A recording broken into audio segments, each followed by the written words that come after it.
Mesdames et messieurs, vous êtes bien en train de regarder la dernière partie de cette première journée du congrès des 150 ans de la Société mathématique de France. Si vous nous rejoignez maintenant, pendant toute cette journée, on a eu des exposés passionnants et on va terminer cette première journée avec une table ronde. Ça a été annoncé tout à l'heure par Fabien Durand.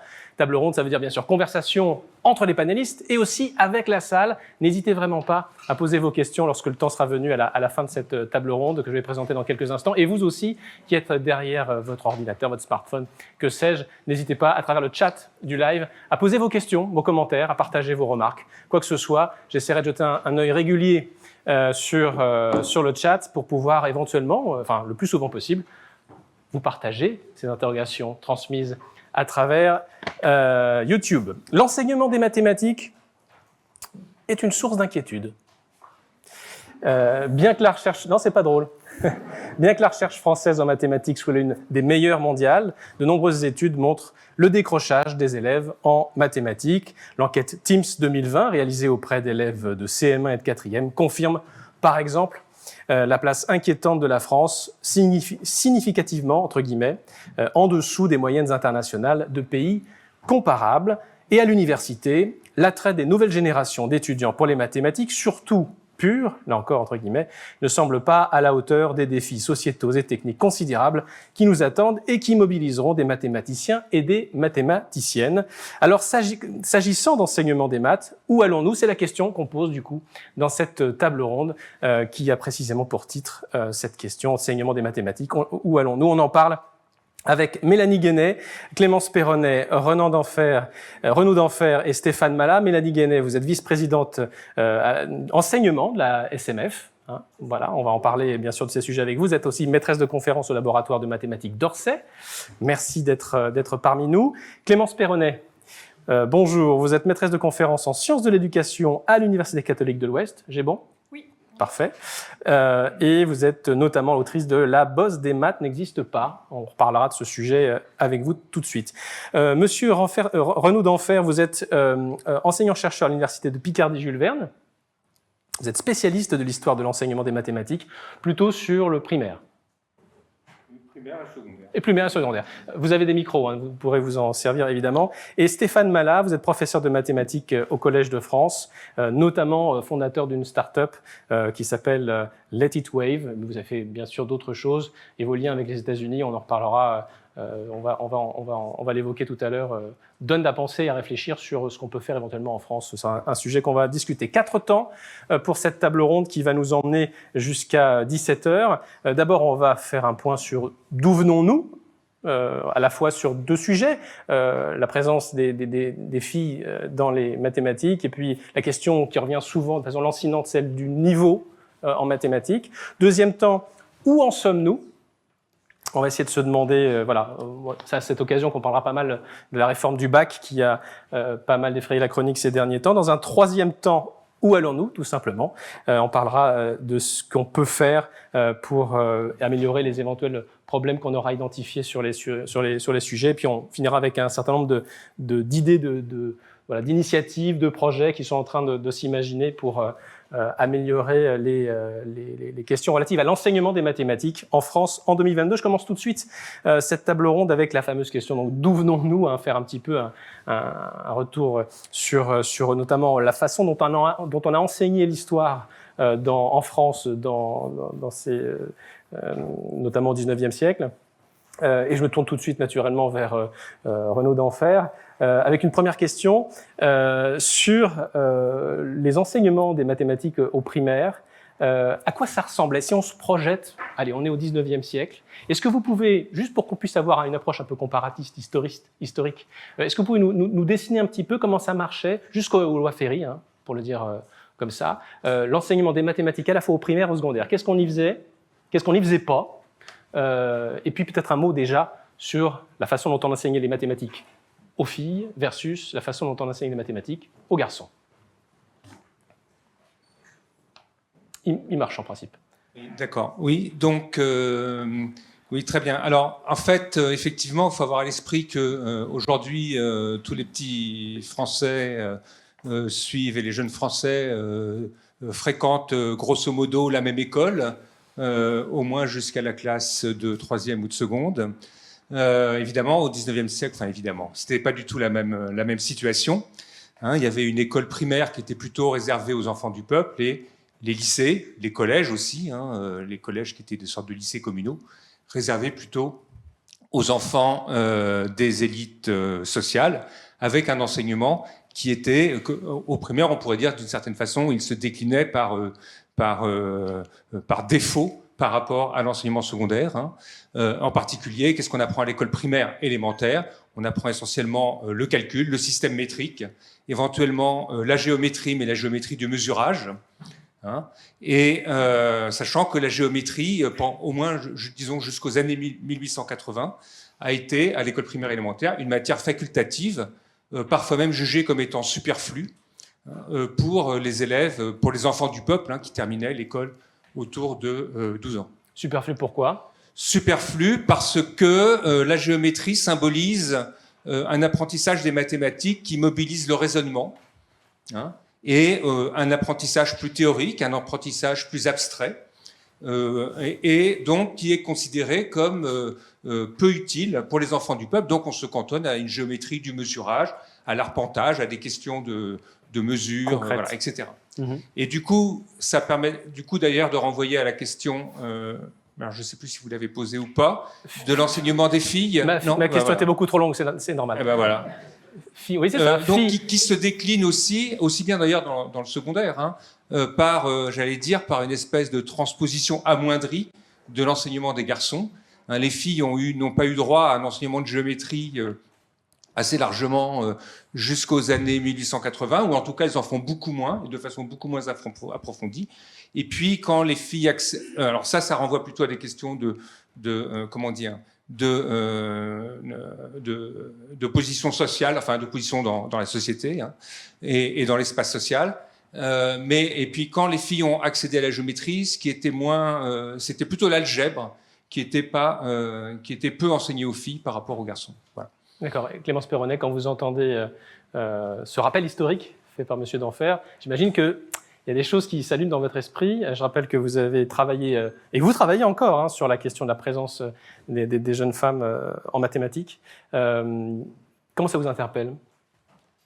Pour moi, c'est toujours vraiment fondamental de faire ces rappels historiques parce que ça nous permet de vraiment bien comprendre aussi la situation dans laquelle on est aujourd'hui. En fait, l'idée déjà d'instruire le peuple et les femmes, et alors encore plus de leur faire des sciences et des mathématiques, au final, c'est très très récent. Et pour rebondir sur ce que disait Renaud d'Enfer, on a une école qui, vraiment jusqu'à la moitié du XXe siècle, va avoir pour objectif principal de donner aux jeunes seulement les savoirs dont ils ont besoin pour occuper les places qu'on pense qu'ils devront occuper. Donc on ne va pas leur apprendre n'importe quoi. On ne va pas apprendre n'importe quoi aux filles, notamment. On va leur apprendre seulement ce qui semble utile pour qu'elles puissent mener à bien le rôle de femme tel qu'on le conçoit. Et ça, je trouve que c'est très intéressant parce que même au moment où les filles vont accéder aux sciences et aux mathématiques, c'est pas pour les faire devenir chercheuses, ingénieurs ou grandes scientifiques. Alors il y a une première intention qui est quand même qu'elles aient un niveau suffisamment bon pour pouvoir, à la maison, tenir la discussion avec monsieur, qui va, lui, avoir un niveau d'instruction un peu plus poussé, et puis qu'elle gère de mieux en mieux le ménage. Donc je la cite à chaque fois, mais il y a cet exemple fameux de Jules Verne qui s'adresse aux lycéennes d'Amiens quand ouvrent leur lycée, à la toute fin du 19e siècle, et il leur dit « Alors prenez garde, mesdemoiselles, de ne pas trop vous intéresser aux sciences et à la chimie. Le cours de chimie, il doit vous servir à savoir faire un bon pot-au-feu. » C'est ça l'intention, c'est ça l'objectif. Non, mais il plaisantait. Ce n'est pas le seul exemple, et on peut en douter. Bien sûr, mais Donc c'est cette idée-là, c'est cette idée qu'on va donner aux filles, dans un premier temps, les sciences, pas pour les épanouir ou en faire des grandes chercheuses, mais seulement pour qu'elles parviennent mieux à remplir leur rôle, mais toujours le même rôle, le rôle de mère, le rôle d'épouse, et donc un rôle très cantonné au foyer, finalement. Ça bouge ou ça a bougé, Mélanie Guenet, cette question? Alors, Si on se rapproche plus de nous dans le temps cette fois-ci. Je crois que le micro est déjà allumé. Le micro est allumé. Ouais. Bien. Alors, dans le temps, moi, je ne suis pas spécialiste de ce qui s'est passé dans le temps. Donc, ce que je connais de mieux en mieux par les temps actuels et l'actualité, c'est ce qui se passe au niveau du lycée, notamment, puisque c'est ce qui a surgi dans l'actualité dans les derniers mois. Et on parlera spécifiquement de la réforme du bac dans un deuxième temps. Mais d'abord, est-ce que les choses se sont améliorées sur les 20 dernières années? Sur les dernières années, donc si on parle de la structure du lycée, donc pour les élèves qui vont aller vers éventuellement des études supérieures, hein, donc il y a une volonté quand même de l'ensemble des États de faire monter le niveau général de la population dans les dernières années, qui est justifié par des raisons économiques, mais qui est par ailleurs une intention tout à fait louable de vouloir globalement monter le niveau d'une population. Et donc, on engage davantage les élèves vers des études supérieures. Donc nous, du point de vue de l'enseignement supérieur, on a envie d'avoir des élèves qui sont mieux formés au niveau du lycée pour pouvoir après leur proposer ces études supérieures et les mettre en situation de réussite, puis en situation d'accès à des professions qui vont être valorisantes sur le marché du travail, entre autres, puisque au départ, l'université permet aussi d'accéder au savoir tout court. Voilà. Et de ce point de vue-là, donc la position du lycée, c'est d'être organisé. Alors, je parle du lycée général. Alors, avec tous les défauts qu'on pouvait lui reprocher, d'accueillir déjà des milieux sociaux plutôt favorisés par rapport à l'ensemble de la population. Néanmoins, si on se cantonne au lycée général, il y avait un système qui marchait en 3 séries selon le profil des élèves, avec une série scientifique, une série économique et sociale et puis une série littéraire, qui était inégalement répartie. Et si on regarde du point de vue alors peut-être de l'ascension sociale, du point de vue du marché du travail, on va dire que globalement, du point de vue économique, ce qui permet d'accéder à des situations sociales les plus valorisantes vont se trouver plutôt du côté scientifique. Et donc, si je regarde la série S, on a une évolution plutôt favorable dans le temps de la part des élèves qui s'orientent dans cette série scientifique, avec une sous-représentation féminine, puisque comme elle permet d'accéder à des métiers plus valorisés, et voilà, on a une sous-représentation féminine. Néanmoins, cette sous-représentation féminine, elle a tendance à se réduire au cours des années. Donc, entre la dernière réforme, c'est 1994 et 2019, donc cette structure en série, voit à la fois ses effectifs en série scientifique augmenter, et à la fois la part des filles dans ces séries-là augmenter. Jusqu'à une date récente. Jusqu'à la fin, en fait, de ce système en série qui s'arrête en 2019 avec la réforme qui a été mise en place en 2019 par le dernier ministre de l'Éducation nationale. Donc, si je vous comprends bien, globalement, la pente qu'on prenait était pas extraordinaire, mais aller vers le mieux. Je parle d'inégalité et de présence des femmes. Exactement, c'est-à-dire que du point de vue de la présence des filles et du point de vue de l'effectif global, on a une amélioration de cet accès aux études scientifiques pour les élèves en général, modulo, je vous dis, avec le bémol de cette mauvaise représentation de la société dans son ensemble dans cette série-là. Stéphane Malat, on va vous donner un micro également. Peut-être un petit retour à chaud sur ce que vous venez d'entendre déjà sur la question de la présence des filles dans les sciences mathématiques. Et puis, il y a une autre question qui plane depuis de longues années, s'agissant d'enseignement mathématique, je le disais tout à l'heure, c'est la question du niveau. On l'entend partout, à la radio, à la télé, dans les discussions familiales. Le niveau baisse, forcément, il baisse. Est-ce que vous avez l'impression que c'est vrai ?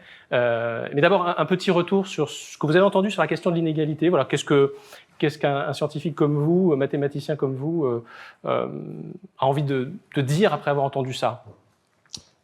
Alors, la problématique du petit nombre ou du faible proportion de jeunes femmes dans les mathématiques, le pourquoi, et quand on remonte sur les classes préparatoires, pareil, pourquoi c'est le cas.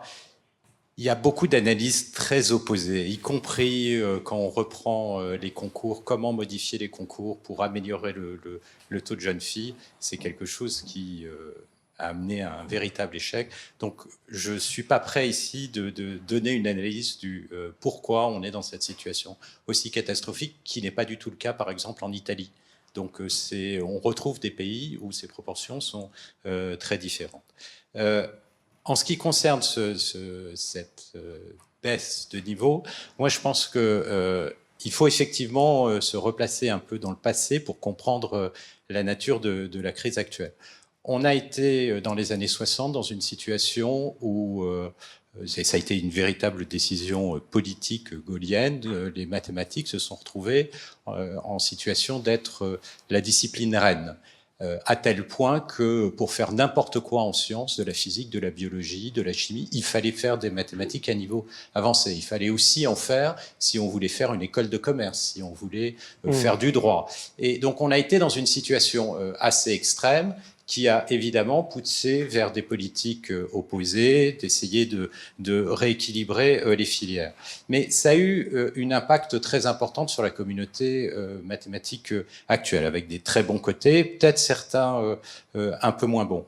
Un des très bons côtés, évidemment, c'est qu'on a exposé les élèves très tôt aux démonstrations à l'abstraction, avec un excès qu'on connaît tous, qui est les maths modernes. Moi, à l'âge de 5 ans, je me souviens qu'on faisait de la théorie des ensembles par terre, avec l'intersection des triangles et des objets rouges qui sont censés être des triangles rouges. Et dans ce chemin, on a quand même laissé beaucoup d'enfants sur le côté du chemin. Et ça a produit des effets assez extrêmes. D'un côté,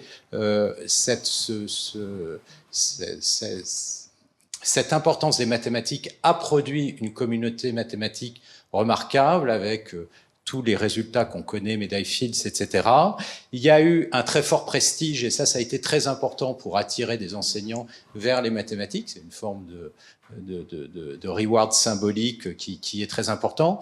Mais il y a un dernier point, je pense, qui est important d'en prendre conscience, c'est un très très grand élitisme. Et cet élitisme est venu avec une face un peu négative. C'est-à-dire qu'on s'est retrouvé dans une situation où finalement le système n'était pas toujours très bienveillant.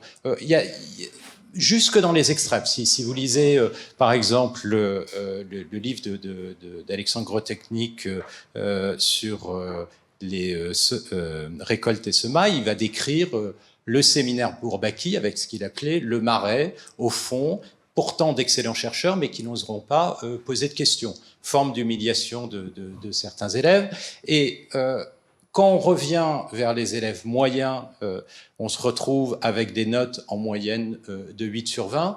Pourquoi nous avons tous fait des mathématiques ici? D'abord aussi parce qu'on a rencontré des professeurs bienveillants qui nous ont valorisés, qui nous ont fait découvrir le plaisir des mathématiques. Mais ça n'a pas été le cas de tous les élèves. Et ça, je m'en suis vraiment rendu compte en allant aux États-Unis. En passant d'un système où finalement on n'est jamais le meilleur, on n'est jamais très bon, à un autre système où finalement on a des bonnes notes, où on peut être valorisé même si on n'est pas le plus génial, etc. Et ça, ce manque de bienveillance dans ce système très élitiste, je pense que ça forme aussi un cocktail assez détonnant, avec le fait que d'un côté, le prestige a baissé, il y a la discipline n'est plus la discipline reine, et de l'autre côté, il y a toujours un élitisme très fort qui est nécessaire d'avoir une forte exigence, mais je pense qu'il n'y a pas toujours une forme de bienveillance pour les élèves moyens. Et je pense que dans les classes préparatoires, des moyennes de 8 sur 20, c'est très étrange. Donc très étrange. Le passé est très important pour, je pense, comprendre qu'est-ce qu'on peut faire maintenant. Merci beaucoup de m'offrir cette transition exceptionnelle. Avant de passer au deuxième temps de cette table ronde où on va parler justement de là où on en est aujourd'hui, on parle de réforme du bac, je voudrais simplement me tourner à nouveau vers Monsieur Denfert pour vous demander si dans l'histoire il y a eu comme ça des débats sur cette question du niveau. Est-ce que c'est quelque chose qui est très récent finalement comme type de préoccupation, comme type de débat, ou est-ce qu'on en trouve des occurrences, ne serait-ce qu'au début ou à la fin du 19e? Alors là, la question du niveau actuellement, elle est posée par les enquêtes internationales de type PISA ou TIMSS d'une certaine façon. Mais néanmoins, on peut observer en tout cas des interrogations sur le niveau à la fin du 19e siècle. Par exemple, À la fin du 19e siècle, il y a une grande enquête parlementaire sur l'enseignement secondaire en 1899, qui va déboucher sur une très grande réforme en 1902. Et là, la question du niveau, j'allais dire, à l'entrée en classe préparatoire, est clairement posée. C'est-à-dire qu'on constate qu'il y a disons-le, une baisse du niveau, déjà à l'époque, qui est attribuée à une réforme qui a eu lieu en 1890. Ce qui veut dire aussi que la question de la baisse du niveau, est-ce qu'on l'attribue à quelque chose de structurel, aux enseignants, ça peut être multifactoriel peut-être. On rencontre encore la question de la baisse du niveau au milieu des années 30, à l'issue quand on fait le bilan d'une réforme importante qui a eu lieu en 1923-25, qui s'appelle la réforme de l'égalité scientifique, où l'idée c'est de faire la même dose et les mêmes mathématiques à tous les élèves, qu'ils se dirigent jusqu'à la classe de première inclusivement, qu'ils se dirigent vers plutôt des études littéraires ensuite ou des études scientifiques. Donc c'est en terminale en fait que les choix se font. Donc là, on parle encore de la baisse du niveau, notamment on s'interroge sur le temps que les élèves passent en classe préparatoire avant d'entrer à l'école polytechnique. Donc le temps, ils y passent plus de temps qu'avant la réforme, disons. Il y a plus de cubes que de carrés, par exemple. Voilà. Et puis, alors on s'interroge dans un autre genre d'idées sur les élèves qui rentrent en classe de 6e au début des années 1950. Et là, on voit il y a des petites études qui sont faites sur le niveau finalement des élèves qui rentrent en classe de 6e et qui n'auraient pas le niveau en calcul pour suivre la classe de 6e. Mais bon, on est dans une nouvelle aussi, j'allais dire, conjoncture, avec en fait, ce qu'on constate, c'est qu'on prépare trop les élèves à l'examen d'entrée en 6e, et que du coup, ils bachotent, et que donc du coup, ils n'ont pas j'allais dire, les compétences élémentaires pour pouvoir suivre ensuite, enfin, un certain nombre en tout cas. Voilà. En tout cas, c'est amusant, oui, d'avoir ce retour historique et de montrer que finalement les débats ne datent pas forcément tous d'hier. Je voudrais qu'on parle maintenant de la situation actuelle, faire un petit état des lieux. C'est le deuxième temps de cette table ronde. Où est-ce qu'on en est aujourd'hui, à la fois sur la question de la formation des nouvelles générations de mathématiciens, de mathématiciennes, qu'ils soient chercheurs ou pas. On va en parler tout à l'heure avec M. Malat. Il y a un besoin de mathématiques en France aujourd'hui, mais aussi sur la question de la présence des filles. Et je voudrais corréler ça. C'est une question que j'adresse à Clémence Perronnet et à Mélanie Guénet, corréler ça donc à la réforme du bac. On l'a dit, on ne peut pas parler d'enseignement des mathématiques aujourd'hui et faire l'économie d'une discussion autour de ce sujet. Qu'est-ce qui ne va pas, en fait, tout simplement? C'est une question que je vous pose à toutes deux. Depuis la rentrée 2019, les mathématiques sont désormais enseignées sous forme de spécialité en dehors du tronc commun. En quelques mots, c'est quoi le problème? À la fois sur la formation des nouveaux mathématiciens en herbe, et puis sur la question de la représentation la présence des femmes, des jeunes femmes en sciences. Alors, je vais répondre sur la première partie et je laisserai Clémence répondre sur la deuxième. Parfait. Donc, sur la première partie, le fait que les mathématiques, à partir de la première, deviennent une discipline de spécialité, fait que elle résulte d'un choix qui est fait par les élèves à 15 ans de continuer ou non les mathématiques. Et du coup, le résultat de ces choix, c'est que, alors qu'auparavant, donc j'avais dit qu'il y avait 3 séries et que à part dans la série littéraire, tout le monde suivait des maths, actuellement, il y a dans le tronc commun quasiment que des humanités, un enseignement scientifique de 2 heures dans lequel il n'y a pas d'enseignement de maths spécifiquement. Et du coup, ça conduit une grande partie des élèves à abandonner l'enseignement des maths parce qu'il n'y a plus autant de propositions de parcours différenciés en mathématiques.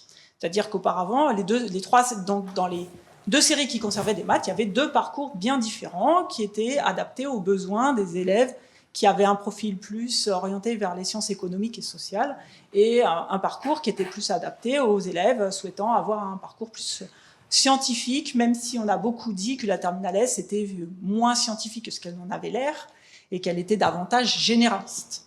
Voilà. Et or, le seul enseignement de spécialité qu'il reste actuellement, si on veut continuer à faire des maths, est un enseignement dit ambitieux, donc il a un affichage volontairement élitiste de la part des politiques, donc il va aller à l'encontre exactement de ce que voudrait mon voisin de droite. Voilà, puisqu'on revendique l'élitisme de la discipline. Or, cet élitisme, il est délétère. Enfin, en tout cas, à notre avis, à mon avis, je pense que voilà. Tout dépend peut-être de ce qu'on entend. Tout dépend de ce qu'on entend. Évidemment. Voilà, tout dépend de ce qu'on attend de cette discipline, mais en tout cas, en tant que mathématicien et en tant que ayant quand même un goût prononcé pour la discipline, on n'a pas envie. Enfin, moi, personnellement, je n'ai pas envie, mais je pense que cet avis est partagé par une large partie de la communauté, d'avoir uniquement cette version élitiste de ma discipline qui constitue mon cœur de métier. Voilà. Donc, ça a des effets délétères sur la présence des filles en sciences. En quoi ? Oui, alors pour redire peut-être un mot de la situation qu'on avait avant, que Mélanie a commencé à décrire en disant qu'il y avait eu de beaux progrès depuis les années 90, ce qui est tout à fait vrai, et qu'on était arrivé en fait dans la filière S à quasi-parité, avec jusqu'à 48% de filles dans les terminales S en 2019. Mais néanmoins, quand même, tout n'était pas si rose, parce que oui, il y avait quasiment moitié-moitié filles, garçons en terminale S, mais en fait, il y avait deux phénomènes autour de ça. D'abord, le fait que en réalité, dès la seconde, c'était déjà un petit peu moins de jeunes filles que de jeunes garçons qui faisaient le choix d'aller vers les filières scientifiques, même si on arrivait après à des classes quasiment paritaires. Et puis surtout, le problème était dans ce qui se passait après la fin du lycée. Et dans l'image classique qu'on a du tuyau percé des études scientifiques, où plus on avance, moins il y a de filles, avec des choses que vous connaissez. On passait d'une quasi-parité en terminale scientifique à moins de 30% dans les filières universitaires en maths, en astronomie, en informatique, encore moins quand il s'agissait de devenir enseignante-chercheuse à l'université. Et tout n'allait pas en s'arrangeant, puisque nos collègues de femmes et sciences et femmes et maths avaient calculé que si on attendait que ça se passe, les professeurs d'université en mathématiques, elles allaient disparaître. Donc c'était pas si on restait sur la même tendance. Vous dites, pardon ? c'est presque le cas. C'est presque le cas. Donc on n'était pas non plus sur une pente progressive parfaite. Le problème que la réforme était censée régler, c'était vraiment celui-là. C'était plus on va loin dans les carrières, moins il y a de filles, et comment faire en sorte de conserver les filles qui sont là. Et effectivement, on est passé complètement à côté avec ce qui a été mis en place, pour les raisons que Mélanie vient de donner, en renforçant la dimension élitiste, renforçant la dimension sélective, en appelant tout simplement un des choix maths expertes, qui montre bien aussi cette coloration qu'on a donnée là, on a eu l'inverse de ce qui était attendu, c'est-à-dire qu'on a réussi à faire rechuter la part des filles au niveau du lycée dans les filières scientifiques. Donc au lieu de les maintenir, on en a perdu. Il y a deux grandes raisons à ça. Celle qu'on vient de dire sur le fait que plus on pousse les curseurs sur élitisme, concurrence, concours, quelles que soient les disciplines, alors on le sait, c'est une loi sociale, c'est dans l'état actuel des choses défavorable aux femmes, parce que dans notre société actuellement, les femmes sont moins éduquées à être performantes, à être intéressées, à être bien identifiées comme étant les meilleures dans ce genre de contexte, donc ça les dessert. Et puis la deuxième loi sociale qu'on connaît aussi très bien en sociologie de l'orientation, c'est que, toujours dans l'état actuel de notre société, plus on ouvre les choix d'orientation, plus ils sont stéréotypés selon les stéréotypes de genres actuels, c'est-à-dire que plus on laisse le choix à des gens jeunes de 14, de 15 ans de choisir une filière, plus on va recréer les traditions avec par exemple des filles en littérature, des filles dans le soin, des filles dans ces métiers-là, et puis des garçons vers les métiers techniques et abstraits. Pas qu'il s'agisse de choix naturels qui s'expriment, mais parce que l'état actuel de l'éducation des unes et des autres fait cela. Et voilà, ouvrir les choix comme on l'a fait, c'était prévisible, et d'ailleurs ça a été prévu que ça aggraverait la situation, et on a pu le constater très vite.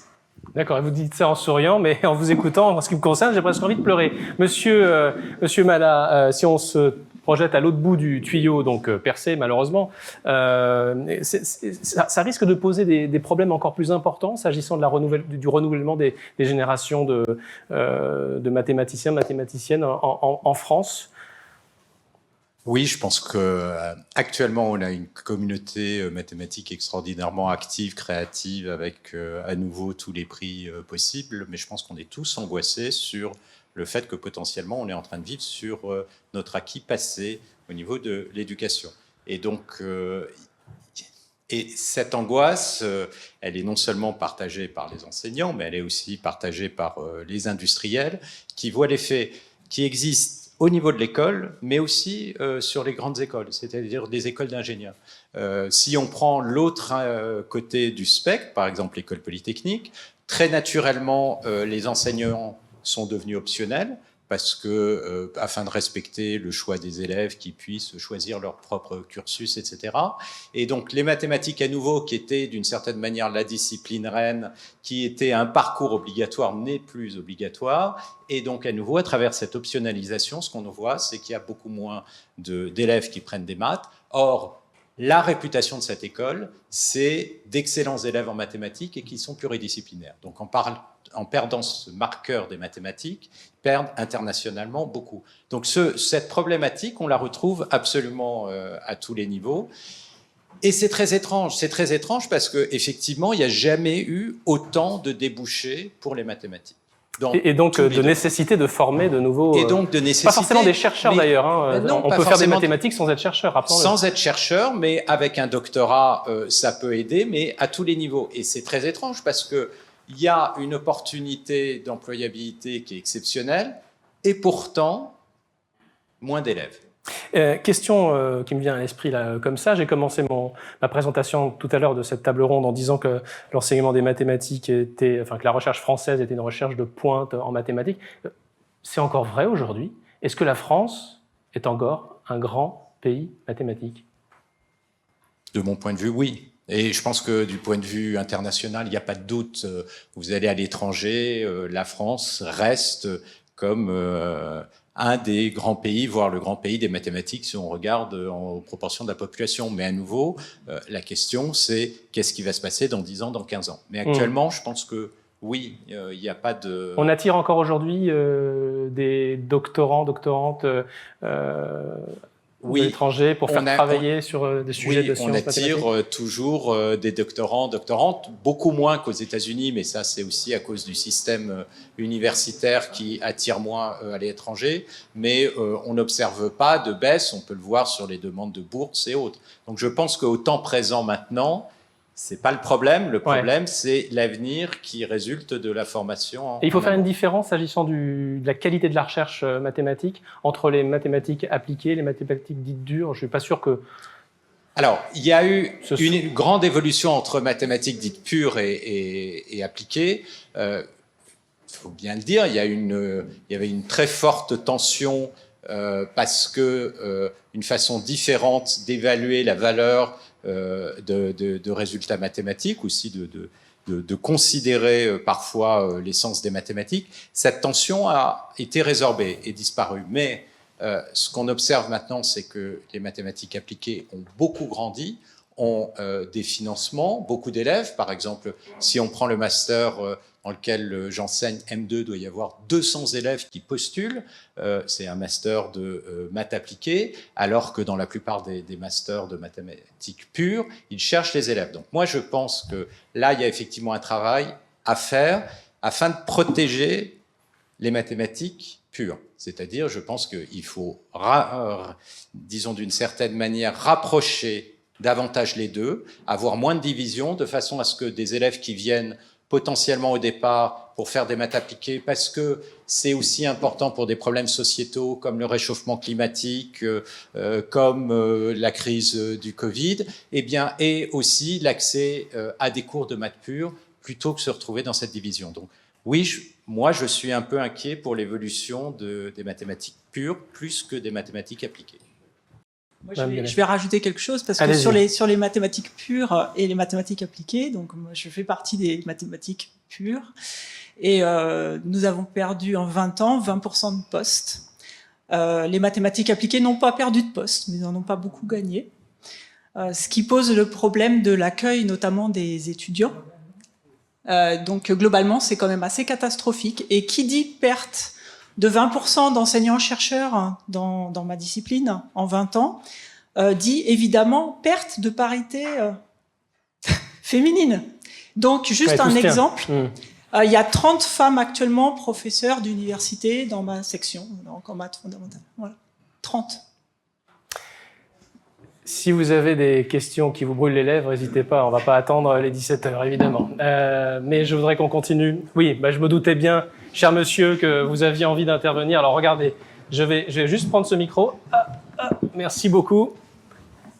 Et puis on va continuer ensuite, troisième temps de cette table ronde où on va parler de justement où allons-nous. Je voudrais bien que dans cette discussion, une classe d'âge en France, c'est 800 000 élèves. Les gens qui vont être chercheurs académiques en mathématiques, c'est 100 à peu près par an sur une classe d'âge. Je pense que quand on fait tous ces raisonnements, il faut qu'on raisonne sur 800 000 élèves et aussi quelle est la proportion d'entre eux qui ont vocation, la capacité, la vocation, l'envie de faire des études de haut niveau en mathématiques, disons, incluant en master. Mais même incluant en master, incluant un master de mathématiques, c'est certainement beaucoup moins que 1% d'une classe d'âge. Or, les questions dont on parle au niveau de l'enseignement secondaire, elles concernent des masses et des masses de gens, pas 100%, puisqu'on n'a parlé que du lycée général, ça c'est 40% à peu près d'une classe d'âge. On n'a absolument parlé ni du lycée technologique, ni du lycée professionnel, ni des gens qui sont en décrochage. On ne peut pas parler de tout en peu Non, de temps. bien sûr, mais même. enfin bon, si on est en train d'aller argumenter vis-à-vis des politiques, on ne peut pas se contenter de parler des futurs médaillés Fields. Et c'est d'ailleurs pas la question uniquement que je posais, puisque comme vous l'avez noté, on parlait beaucoup d'enseignement au secondaire. Qui veut réagir ? Je vais commencer le temps que Mélanie récupère un micro. Je trouve que c'est une question très intéressante. Ça montre bien la contradiction entre deux envies qu'on peut avoir pour les mathématiques et les sciences et qui sont complètement divergentes. Former une élite excellente et faire de la France un pays excellent en mathématiques et puis diffuser les mathématiques à la plus grande partie de la population. Et pour mettre les pieds dans le plat, du côté des études sociologiques, une question un peu provoque, ce serait est-ce que c'est pas parce que on commence à avoir des difficultés du côté des élites que tout d'un coup on se retourne vers tous ceux qu'on a exclus volontairement pendant des années, les filles, les classes populaires, ceux qui ne suivent pas le lycée général, en se demandant tout d'un coup pourquoi vous venez pas ? Allez, la porte est ouverte. Donc la question à pourquoi ils viennent pas est très claire parce qu'il a jamais été prévu qu'ils viennent. Et effectivement, ils ne vont pas venir si le fonctionnement extrêmement élitiste de la discipline n'est pas modifié. Et ça pose un vrai problème parce que dans beaucoup de configurations, ces deux objectifs sont contradictoires. Je me souviens d'avoir fait il y a plusieurs années une conférence comme ça sur la place des filles et la place des classes populaires en mathématiques. Je donne toutes les conclusions et puis un étudiant de maths en agrég dans la salle dit « mais si on fait ce que vous dites, on n'aura plus jamais de médaille Fields ». Et un autre collègue de mathématiques lui dit « oui, mais est-ce qu'il nous en faut vraiment encore une ?» C'était une vraie question. Je trouve que ça résume bien. C'était sympa cette conférence anecdotique. aussi. Oui, tout à fait. C'est aussi celle où on m'a demandé qui payait pour mes recherches. Rassurez-vous, les mêmes fonds qui payent pour les recherches en mathématiques pures. Mélanie Gallet. Oui, je voulais rebondir. Effectivement, tu as raison de recentrer le débat. Alors, ma réaction, c'était par rapport à l'accompagnement, c'est-à-dire, je réponds à Clémence, et effectivement, le fait que dans nos disciplines donc universitaires qui doivent répondre à des missions de formation dans le supérieur, il n'y ait plus de femmes, ça pose vraiment un problème d'image.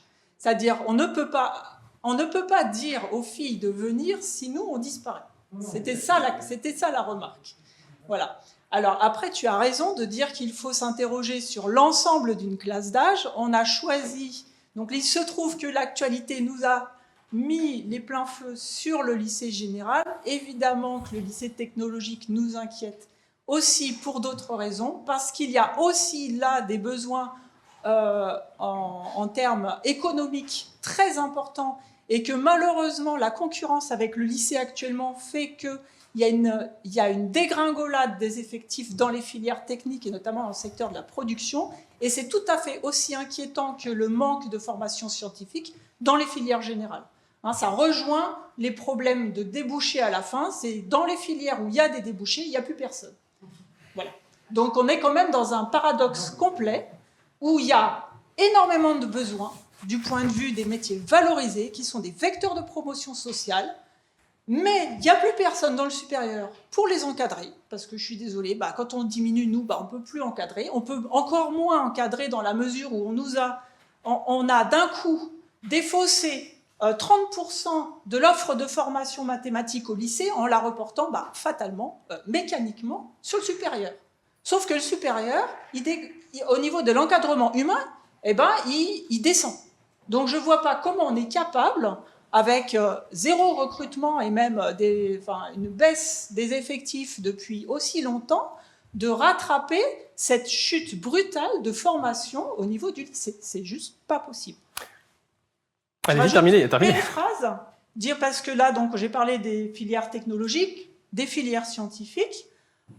Les axes qu'il manque sont effectivement au niveau des besoins de formation en mathématiques, et peut-être après je repasserai la main à mes collègues, c'est qu'il y a plusieurs axes de formation, ça a été évoqué tout à l'heure. Il y a aussi la formation, bien sûr, pour les sciences économiques et sociales, qu'on n'oublie pas, et puis la formation, c'est-à-dire l'interrogation sur quels sont les besoins de formation pour le citoyen, pour pouvoir se débrouiller et devenir autonome dans la société actuelle et pas la société du 19e siècle.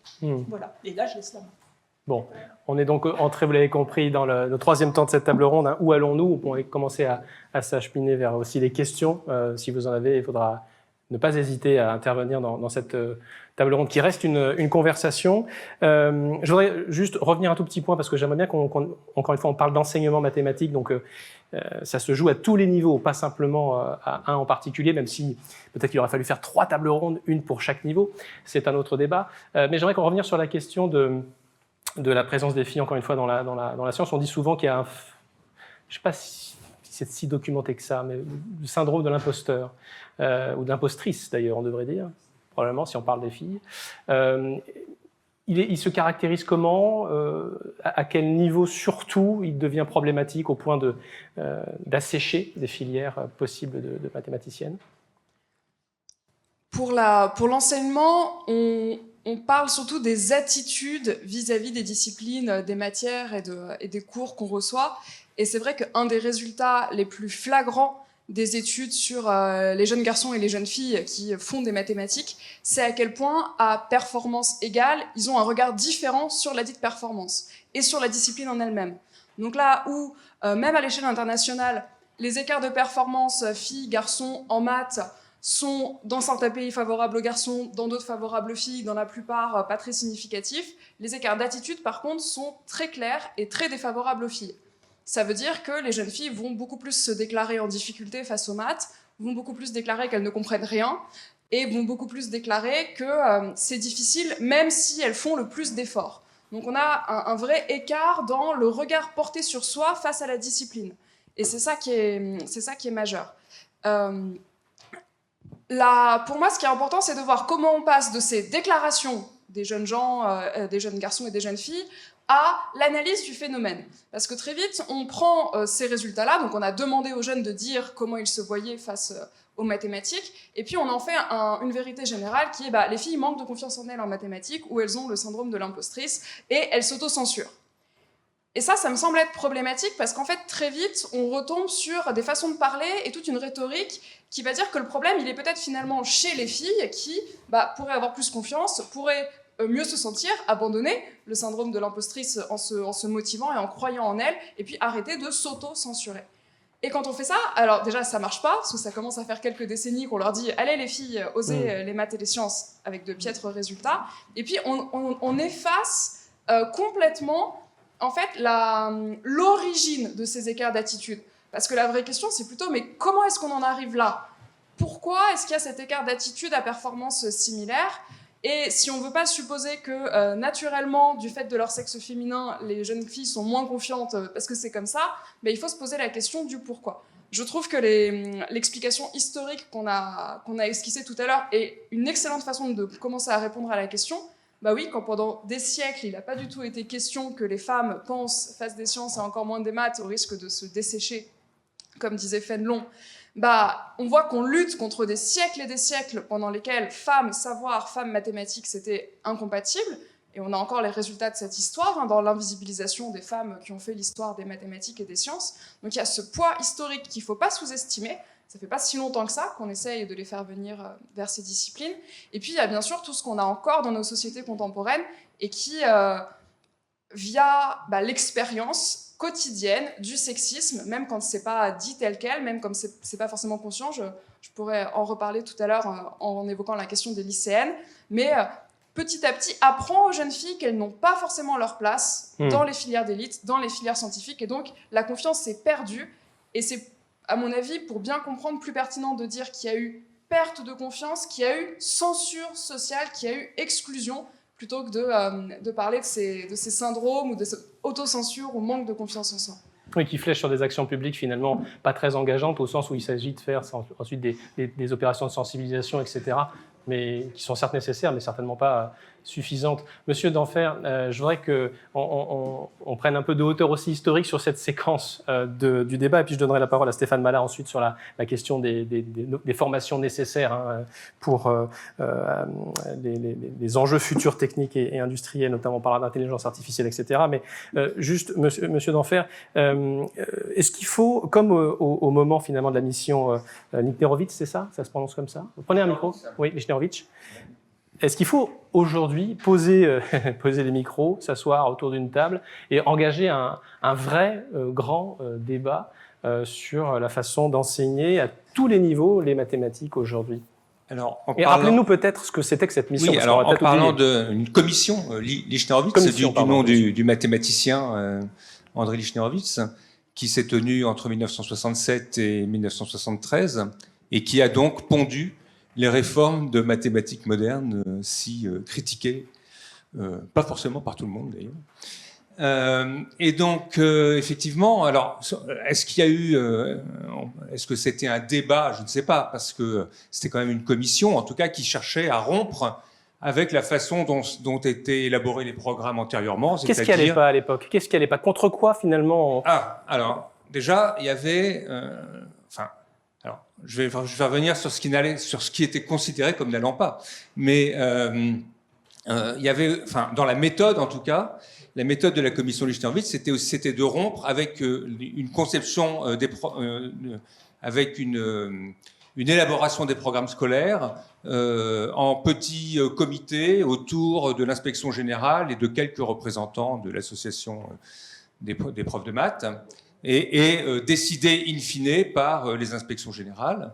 Donc la commission Lichnerowitz, on est dans une période, on parle souvent d'administration consultative pour les années 1960, où on réunit des commissions aussi. Il y en aura une pour la physique, il y en aura une pour l'enseignement du français, où l'idée c'est de rompre avec cette façon de concevoir les programmes en petits comités, d'ouvrir les choses. Et donc c'est une commission qui commence à 18 membres, surtout des universitaires.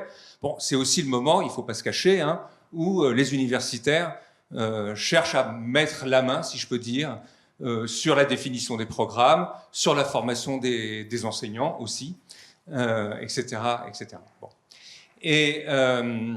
Et donc, c'est une commission qui va commencer avec surtout des universitaires, des enseignants du secondaire, qui va s'ouvrir à des industriels, qui va s'ouvrir à des représentants de parents d'élèves, qui va s'ouvrir à des éditeurs également, pour atteindre à peu près une quarantaine de membres, voilà, et qui va élaborer des programmes qui se veulent en rupture, même ces mathématiques modernes, en rupture avec des programmes,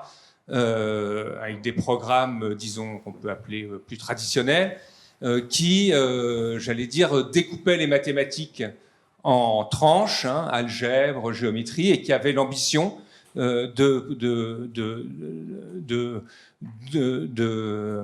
faire découvrir aux élèves une mathématique qui serait, alors je parle devant des mathématiciens, donc je suis sur des œufs, qui serait, j'allais dire, pilotée par la notion de structure, par les notions de relation, des choses comme ça.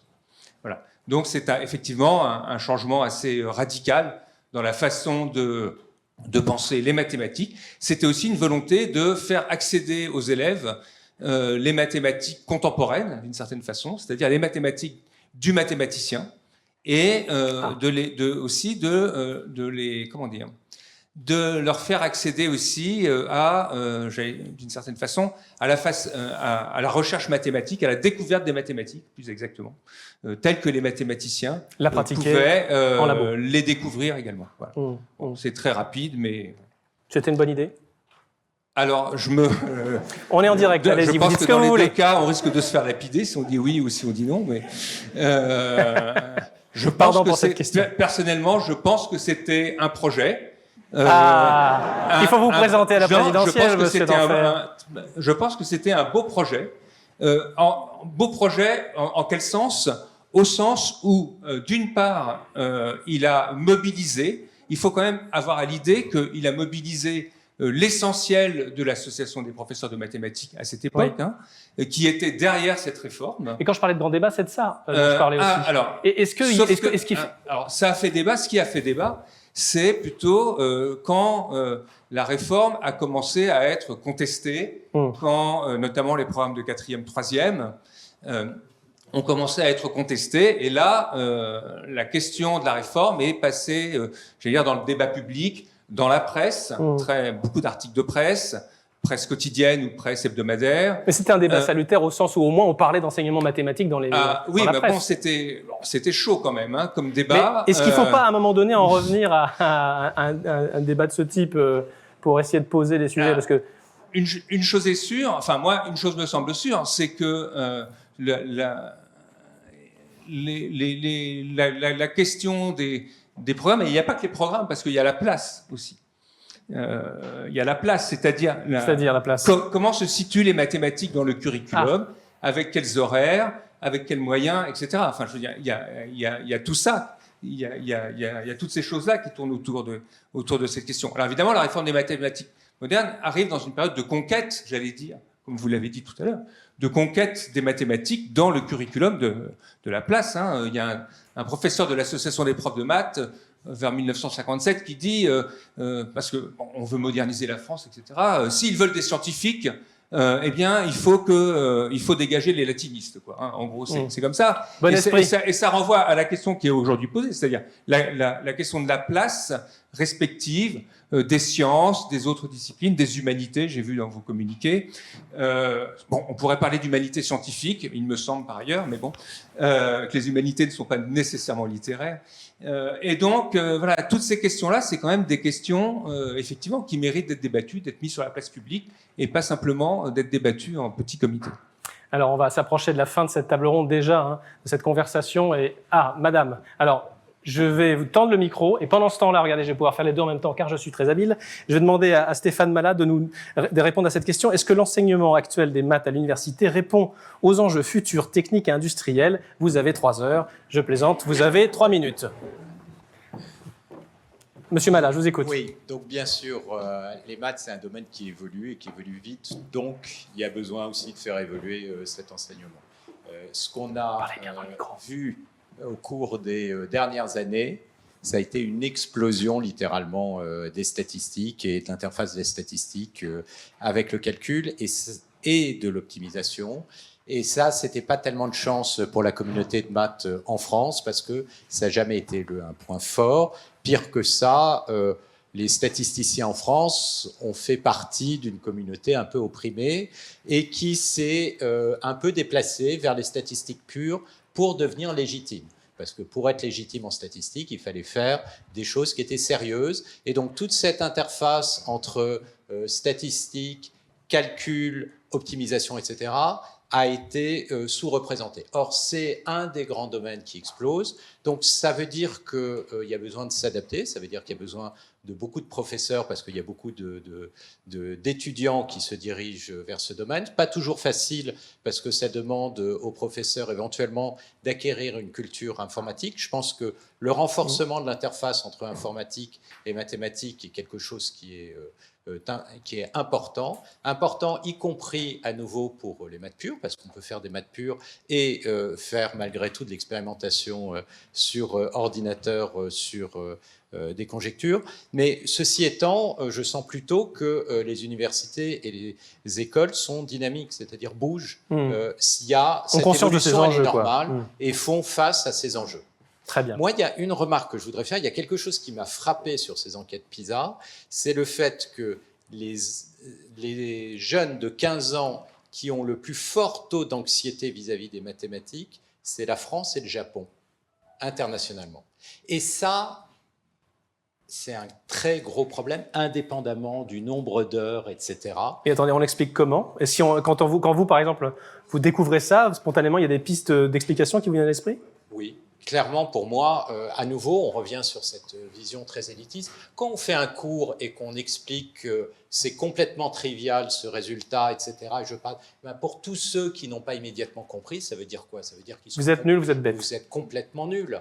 Et donc, il y a une façon, et pour moi, on a une responsabilité. Et c'est pas facile parce qu'on n'a pas été éduqué dans cette forme de ce que j'appellerais, c'est peut-être pas un bon mot, mais bienveillance. D'accord? On a été éduqué dans un système élitiste, et donc très naturellement, on le reproduit. Et donc, naturellement, les enseignants qui vont enseigner dans les classes vont le reproduire. Moi, j'ai l'impression qu'un des grands enjeux de notre communauté, c'est de casser ça, de manière à donner plus confiance. Et envie? Et envie, pour que même dans le cas optionnel, les maths soient choisis, ce qui n'est pas le cas. Même si je pense absolument qu'il faut que les maths soient à certains niveaux obligatoires. Mais je pense que ça, c'est un des grands enjeux, au-delà des décisions des politiques. Allez, ça nous concerne. Merci beaucoup, Monsieur Malas. Je vais prendre effectivement le micro. Déjà 3 questions. 1, 2, 3, 4. Je voudrais prioriser, j'ai plein de questions, moi, mais j'ai priorité aux questions qui viennent là. 5. Madame.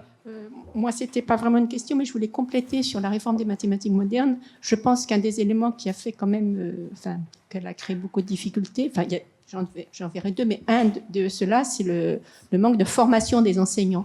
Quand on fait des réformes brutales, il faut vraiment accompagner cela par de la formation pour que les enseignants se débrouillent, et pas tout seuls, mais eux-mêmes, je pense qu'ils ont été très déroutés par la formation. Quand vous parlez d'enseignants, vous parlez d'enseignants Les enseignants qui ont eu à enseigner les mathématiques modernes n'ont pas été suffisamment formés, et donc ça a été une rupture, y compris pour eux.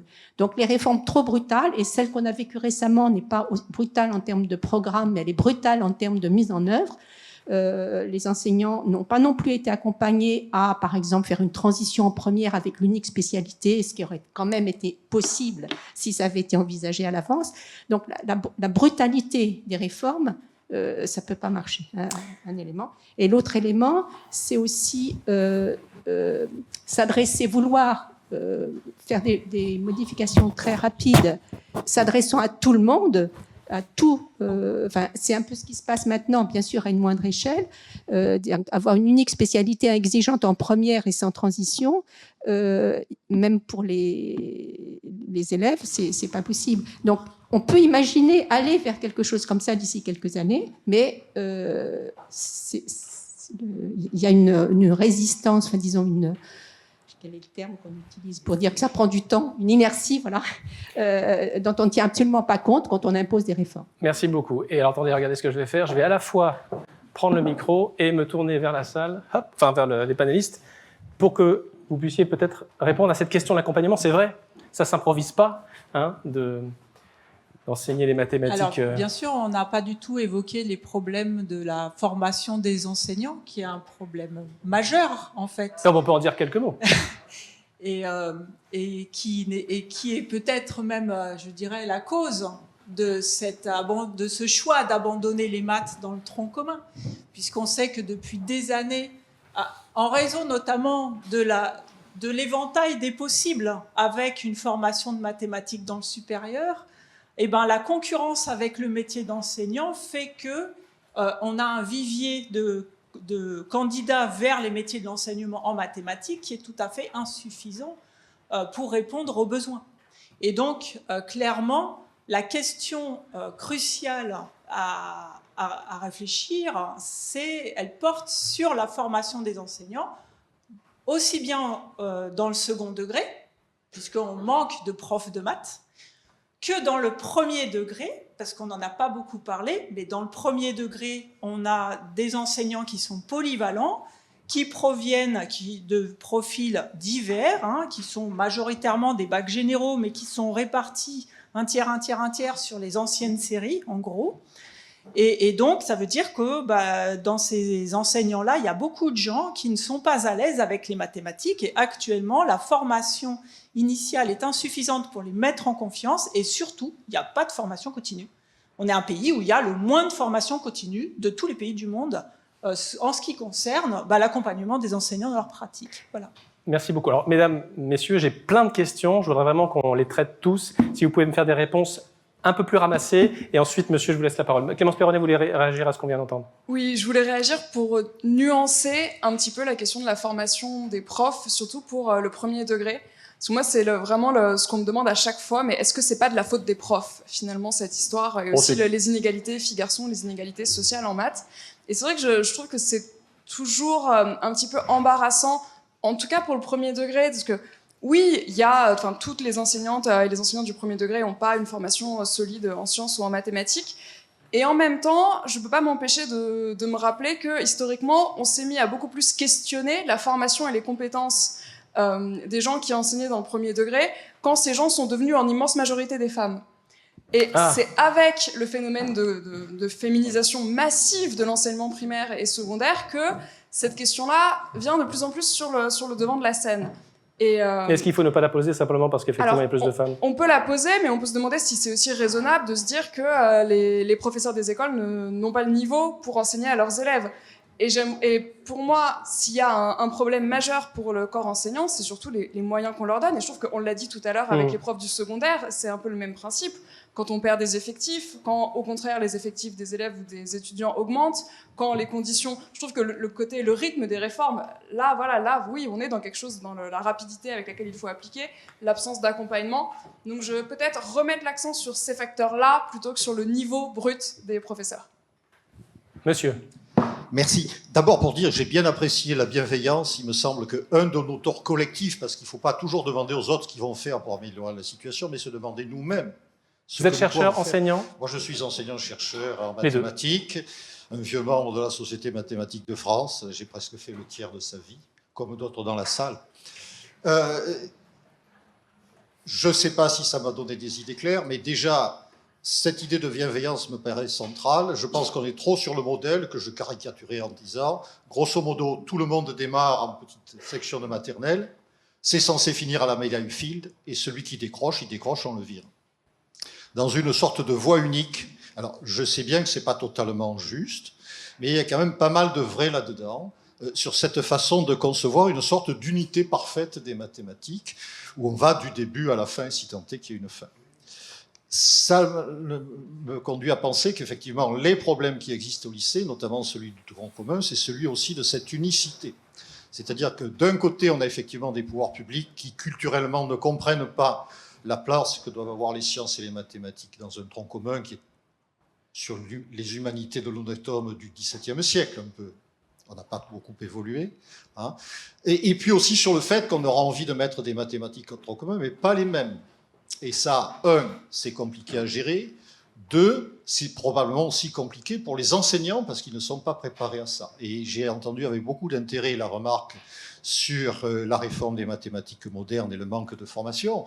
Je pense qu'un changement radical de façon d'enseigner les mathématiques tel qu'il a été imaginé à l'époque et tel qu'il faudrait probablement l'imaginer aujourd'hui, parce qu'il y a beaucoup de choses qui ne vont pas, une formation continue, si bonne qu'elle soit-elle, ne suffira pas, parce que la culture mathématique, la formation mathématique des futurs enseignants, elle n'est pas du tout au rendez-vous, et donc ils ne sont pas prêts, y compris à ce type de correction.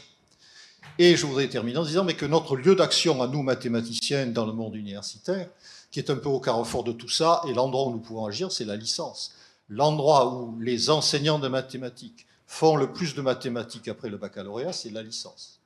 Et la licence, c'est une zone qui est la nôtre. Donc cette question de dire on ne fait pas forcément la même chose à tout le monde, faut-il faire une licence exactement identique pour un futur enseignant de collège ou pour quelqu'un qui ira vers tout un tas d'autres métiers des mathématiques au travers de masters spécialisés, c'est une vraie question. Je ne suis pas sûr que notre réponse aujourd'hui soit la bonne. Sommes-nous bienveillants en licence? Est-ce que les enseignants de lycée n'ont pas tendance à reproduire dans leur classe la façon dont nous avons eu de les traiter par rapport à des théories dont on savait très bien qu'ils n'allaient pas les assimiler parfaitement? C'était d'ailleurs pas le but du jeu. La licence prépare et on met les couches de finition derrière. Sauf que la moitié de nos étudiants de licence n'ont jamais les couches de finition. Quel sens ça a? Et donc je pense que c'est là vraiment, bien entendu il y a la responsabilité extérieure, mais il faut qu'on s'interroge nous-mêmes aussi sur quel changement profond il faut que l'on injecte dans l'enseignement des mathématiques à l'université. Voilà de quoi faire au moins 2 tables rondes. Alors, monsieur, pardon, il y avait une question juste avant, juste là-haut. Vous attendez depuis tout à l'heure. Alors, voilà, essayons, s'il vous plaît, de ramasser encore une fois les interventions, puis je vous ferai réagir, bien sûr, aux commentaires qui viennent d'être faits. Alors, une petite incise, la réforme actuelle, elle a eu des effets assez nocifs sur la quantité de filles qui vont dans l'enseignement scientifique. Elle a aussi eu des effets, et c'est pas Clémence Perronnet qui me contredira, sur les classes populaires, sur les élèves de milieux défavorisés. Et apparemment, je ne sais pas pourquoi, ça a l'air de choquer beaucoup moins, mais c'est quelque chose qui est parfaitement démontré dans les notes de l'ADEPE et qui renforce quelque chose qui était déjà un aspect nocif, comme je pense ça va dans le sens de ce que disait Stéphane Malat, sur le fait que le système français est celui qui donne le plus grand rôle au milieu d'origine des élèves sur les résultats. C'est bien démontré. Alors, je voudrais rajouter une chose. Quand j'ai discuté avec des étudiantes, elles m'ont très souvent dit qu'elles n'avaient pas envie de s'enfermer dans quelque chose d'étroitement spécialisé. J'ai beaucoup moins d'étudiants qui m'ont dit ça.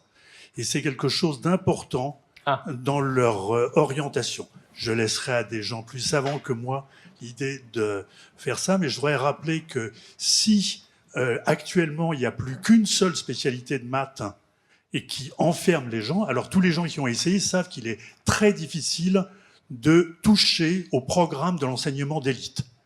Là, tout le monde le regarde. Si vous changez le programme d'enseignement professionnel, personne ne s'en rendra compte. Et vous pourrez faire tout ce que vous voulez. Et il y a un endroit où on peut faire tout ce qu'on veut. Il existe quelque chose qui n'est pas une spécialité, mais une option, c'est l'option maths complémentaire. Et cette option maths complémentaire, c'est peut-être moins connu, mais c'est une large majorité de filles, l'option maths complémentaire en mathématiques. Et on y fait des mathématiques très intéressantes sur le calcul des impôts, sur la dynamique des populations, et sur la dynamique des populations, en travaillant un petit peu, on arrive très rapidement aux ensembles de Julia.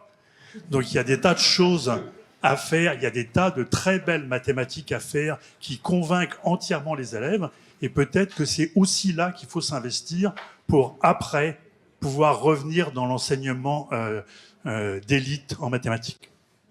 Voilà, ça fait plein de pistes. Je voudrais vous laisser réagir. Et puis pendant ce temps-là, il y a des personnes qui avaient envie de poser des questions. Il y en avait une là. Il y en avait plus de ce côté? Ah, monsieur, ok. Un retour d'abord sur le rôle fondamental, enfin, si important de la licence. Et puis madame, pardon. Excusez-moi, madame. Oui, alors je vais peut-être vous faire réagir parce que sinon, vous allez tous devenir panélistes, sinon c'est pas mal comme concept. On fait ça? Une petite réaction quand même sur l'importance de la licence. Non ou pas? Sommes-nous bienveillants en licence? Je repose la question qui a été posée à l'instant. Oui, non? Abstention. Non, par contre, je ne parlerai pas de la licence, mais par contre, sur la question des classes populaires, il me semble qu'effectivement, il y a une vigilance à avoir sur cette question-là, c'est-à-dire que dans la formation, enfin, c'est assez, enfin, historiquement, on pourrait même dire, les élites mathématiques sont plutôt issues, même si on peut trouver des exceptions, hein, Émile Borel a été à l'école primaire du peuple, hein, mais les élites mathématiques sont plutôt issues de classes sociales aisées. Donc voilà, il y a sûrement un point de vigilance à faire, à mettre en parallèle effectivement avec la question des filles. Donc, ça, Monsieur Malat. Je pense que sur la licence, c'est très important. Je suis entièrement d'accord. Quand on parle de licence, on parle aussi de classe préparatoire.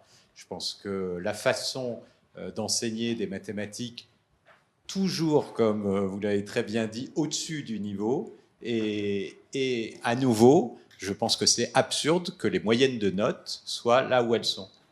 C'est pas très compliqué de mettre des moyennes à 12 sur 20, d'accord ?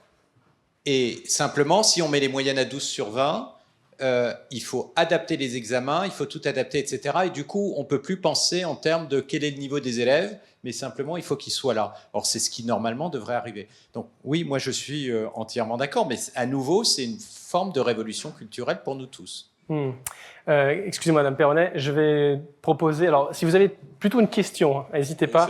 C'est ça. Bonjour, merci pour être exposé. J'ai une question en 2 volets, assez rapide. La première, est-ce que vous pensez qu'il existe une bosse des maths? J'ai eu un prof de classe préparatoire qui me disait qu'il y avait un déclic qui se passait. Quand on tombe de 18 de moyenne en terminale et qu'on passe à 6-7, on se pose des questions au début. Première question. Et de façon corrélée, est-ce que vous pensez, au regard notamment des formations à l'X, donc réduction apparemment des majors de maths, est-ce qu'il faut réformer les classes préparatoires, le système franco-français aujourd'hui, tel que c'est libellé? Merci. Merci, monsieur, pour cette question. Sur les classes prépa, peut-être notamment. Je vous remercie pour la perche tendue. Donc, la bosse des maths n'existe pas. C'est la réponse courte. Plus sérieusement, il a été cherché en vain une explication dans nos cerveaux, dans les mécanismes cognitifs qui sont les nôtres aux réussites en mathématiques et en sciences. Et on ne trouve pas. On continue à chercher, mais on ne trouve pas. Donc l'idée est qu'il n'y a pas de mécanisme qui serait lié au fonctionnement de nos corps, au fonctionnement de nos cerveaux pour la réussite ou la compétence en mathématiques.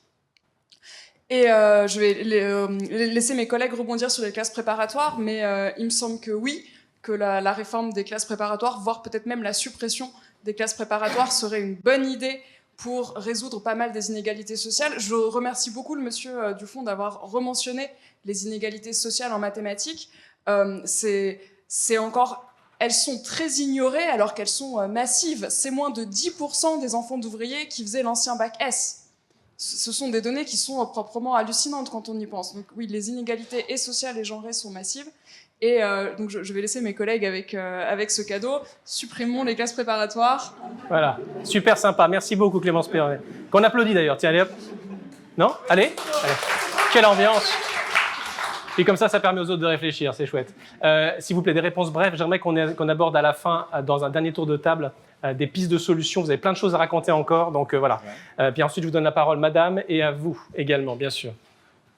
Moi, je pense que la réforme des classes ou plus suppression, c'est un vieux serpent de mer et on ne peut pas aborder tous les problèmes de front. Et pour moi, ce n'est pas l'aspect fondamental. Je pense beaucoup plus qu'il faut intégrer progressivement les grandes écoles et les universités et que dans ce mouvement-là, il y aura une forme d'intégration. On a vu qu'il y a des classes préparatoires qui s'intègrent avec les universités. Cette problématique, ça crée une guerre entre d'un côté les anciens et de l'autre, et rien ne bouge. Donc moi, je ne crois pas que ce soit la question centrale sur laquelle il faut se focaliser actuellement. Madame. Merci. Alors, j'ai une question peut-être naïve venant de l'extérieur, d'Allemagne, pour être précise. Il y a eu le rapport Lickner-Horowitz que vous avez cité, et après le rapport Vianney-Torossian, que nous avons lu avec beaucoup de détails en Allemagne. Et à vrai dire, on avait un peu louché en se disant, ils se donnent la peine de choisir de bons mathématiciens pour faire une telle enquête. C'est quand même quelque chose. Et quand j'ai compris qu'une des conséquences majeures était qu'on pouvait se passer de maths au bac, j'ai été choquée, je n'ai pas voulu y croire. Et alors, la thèse très provocante que je vais formuler, c'est toujours facile de l'extérieur, à quel point ça a mal tourné. À quel moment ça a mal tourné? Pourquoi est-ce que la seule conséquence que nous discutons aujourd'hui de ce rapport, après tout, il y avait énormément de travail qui a mis dedans, et que les élèves ne font plus de maths? Voilà, c'est ma question. Alors, oui, juste quelques éléments. Donc, bon, entre la commission Lichterwitz et la mission Villani-Torossian, il y a eu d'autres commissions. Je pense à la commission Kahn, par exemple, au début des années 2000. Mais au-delà des commissions, il y a un échelon qui s'appelle le ministère de l'Éducation nationale. C'est-à-dire que